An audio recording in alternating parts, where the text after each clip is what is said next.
আসসালামু আলাইকুম সুপ্রিয় দর্শক, অভিনন্দন ও শুভেচ্ছা জানাচ্ছি আমি মাহমুদুল হাসান আপনাদেরকে স্মার্ট হিবাইকের পক্ষ থেকে।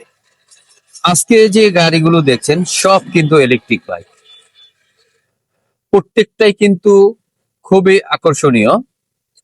তো এই বাইকগুলো আমরা আজকে 2 চাকার বাইক দেখাচ্ছি। এগুলো সাধারণত 2 চাকারে হয়ে থাকে, অন্যান্য মডেলগুলো 3 চাকারও হয়। এই বাইকগুলো আসলে আপনারা কেন কিনবেন ইলেকট্রিক বাইক? আমি এই বাইক সম্পর্কে বর্ণনা দিচ্ছি না, তবে আমি বলবো কেন আপনারা ইলেকট্রিক বাইক কিনবেন। ইলেকট্রিক বাইক কিনলে যে সুবিধাটা হয়, প্রথম সুবিধাটা হচ্ছে একদম পরিবেশ দূষণ মুক্ত। এই যে যে শব্দগুলো হচ্ছে, চতুর্দিকে গাড়ি যাচ্ছে, আপনি বাইক চালিয়ে যাবেন, কেউ টেরও পাবে না কি গাড়ি গেল, অথচ আপনি চলে গেলেন, আপনার কাজও উদ্ধার হয়ে গেল। দ্বিতীয়ত, কোনো ধোঁয়া বের হচ্ছে না, ইঞ্জিন নাই। ইঞ্জিন ছাড়া বাইক চলে? হ্যাঁ, ইলেকট্রিক বাইকগুলো ইঞ্জিন ছাড়াই চলে, জাস্ট একটা মোটর। আর পাওয়ার হিসাবে কোনো পেট্রোল, অকটেন অথবা গ্যাস যে আছে এই টাইপসের কোনো কিছুই নাই।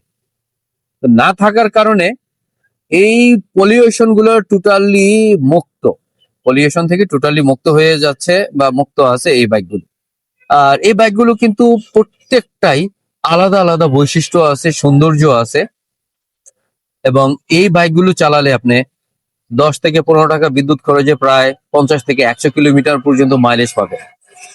এই মাইলেজে 10-15 টাকায় আপনি যদি আপনার ফ্যামিলির জন্য 3 চাকার একটি বাইক নেন, আপনার বাচ্চাদেরকে মাদ্রাসায় বা স্কুলে নেওয়া আনা করছে, তো নেওয়া আনা করলে অনেক সময় অনেক ফ্যামিলির মেম্বাররা যারা আছেন, মহিলারা আছেন, তারা কি করেন, আমাদের ওই মা বোনেরা মাদ্রাসায় বা স্কুলে বসে থাকেন ছুটি হওয়ার আগ পর্যন্ত। কেন?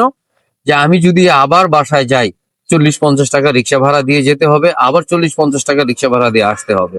অর্থাৎ প্রায় 80 থেকে 100 টাকা এক্সট্রা খরচ যাতায়াতের জন্য এক্সট্রা খরচ হয়ে যাচ্ছে। অর্থাৎ বাচ্চাকে স্কুল বা মাদ্রাসায় নেওয়া আনা করতে আমার প্রতিদিন 200 টাকা খরচ হয়ে যাচ্ছে। সেই ক্ষেত্রে মাসে প্রায় 6,000 টাকা, বন্ধের দিনগুলো বাদ দিলে প্রায় 5,000 টাকা। তো আপনি এই বাইকটি যখন ব্যবহার করবেন, তখন এই বাইকটি এক চার্জে ধরেন 50 কিলোমিটার, সর্বনিম্ন যে মাইলেজের বাইকটি আছে সেটা 50 কিলোমিটার একটা বাইক নিলেন, সেই বাইকে কি হবে, 50 কিলোমিটারের পাশাপাশি এই 50 কিলোমিটারে আপনার বিদ্যুৎ খরচ হবে মাত্র 10 টাকার। 10 টাকার বিদ্যুৎ খরচে আপনার কি হবে, আপনার এই ফ্যামিলি মেম্বার যারা যাতায়াত করতেছে তারা কিন্তু যাতায়াত করবে মাত্র 10 টাকায় 3 থেকে 5 দিন, অর্থাৎ এক সপ্তাহ। মাদ্রাসায় যদি শুধু মাদ্রাসায় যাওয়া আসা করে, তাহলে কিন্তু সপ্তাহে যে 1,000 টাকা খরচ হতো, সেই 1,000 টাকা কিন্তু মাত্র 10 টাকায় চলে আসলো। অর্থাৎ 990 টাকা কিন্তু আপনার সেভ হয়ে যাচ্ছে সপ্তাহে।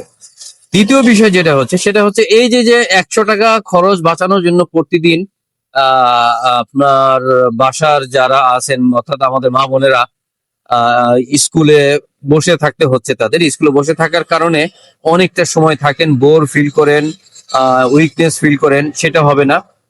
কারণ সে চলে আসতে পারতেছে, এসে বাসায় এসে তার কাজকর্ম থাকে সেগুলো করে ফেলবে, অথবা বাসায় এসে রেস্টও নিতে পারবে। আরো একটা সমস্যা থাকে, যখন তারা স্কুলে একসঙ্গে থাকে, গসিপিং, প্রচুর পরিমাণে গসিপিং হয়, যেগুলো ইসলামে হারাম। আর আমাদের সংসার জীবনগুলোতেও আগুন লাগানোর জন্য এই গসিপিং গুলো খুব বড় দায়ী, খুব বড় দায়ী এই গসিপিং গুলো সংসারে আগুন লাগানোর জন্য। সো আপনার ফ্যামিলিতে এই ধরনের একটি বাইক 2 চাকা বা 3 চাকা যখন ব্যবহার করবেন, আপনার ওয়াইফ কিন্তু গসিপিং করবে না, কারণ এই সুযোগটা পাচ্ছে না। যখন বাইকটা থাকবে, তখন সে চিন্তা করবে আমার তো খরচই হচ্ছে না, তাহলে আমি কি করি, আমি বাসায় চলে যাই, আমার কাজ থাকলে হাতের কাজগুলো সারি। তো দর্শক, এই ছাড়াও অনেক ধরনের উপকার রয়েছে আপনাদের এই বাইক ব্যবহার করলে। বিস্তারিত জানতে অবশ্যই আমাদের ডেসক্রিপশনে দেওয়া নাম্বারগুলোতে যোগাযোগ করুন, অথবা এই যে যে নাম্বারগুলো যাচ্ছে স্ক্রিনে, এই নাম্বারগুলোতে যোগাযোগ করুন। তাছাড়া আমাদের শোরুমের ঠিকানা উত্তর যাত্রাবাড়ি, বিবির বাগিচা, 3 নম্বর গেট। এই যে স্মার্ট ই বাইকের দেখতে পাচ্ছেন, স্মার্ট ই বাইকের সাইনবোর্ড, পাশে আছে সালাফি মসজিদ, এদিকে জমিয়ত ভবন বা আহলে হাদিস, জমিয়ত আহলে হাদিস মোহাম্মদী আরাবিয়া। পাশে আরো একটি পরিচয় হচ্ছে ইবনে সিনা হাসপাতালটি রয়েছে। অনেক ইবনে সিনা এসে ওই দিকের গলি খুঁজেন না, এই যে দেখুন, আপনারা এইটা একটু খেয়াল করে দেখলে বুঝতে পারবেন যে এখান থেকে আপনারা সরাসরি এই যে মসজিদ, এটা মসজিদটার এই গলিটা দিয়ে ভিতরে ঢুকলে এই 2 বিল্ডিং পিছনেই হচ্ছে আমাদের শোরুম। সো শোরুম পেতে কোনো সমস্যা হবে না। যদি যাত্রাবাড়ি মোড়টা দেখেন আপনি, ভেরি নিয়ার। এইখানে এই যে যে মোড় থেকে হেঁটে আসলে হয়তো বা 3 মিনিটের মধ্যে সময় লাগবে। দর্শক, আজকে আর লম্বা করছি না, বিদায় নিচ্ছি। সবাই ভালো থাকবেন, সুস্থ থাকবেন, একে অপরকে ভালো কাজে সাহায্য করবেন, নিজে করবেন, অন্যকে ভালো কাজ করতে উৎসাহিত করবেন। ধন্যবাদ সবাইকে এতক্ষণ সাথে থাকার জন্য। আল্লাহ হাফেজ। আসসালামু আলাইকুম ওয়া রাহমাতুল্লাহি ওয়া বারাকাতুহু।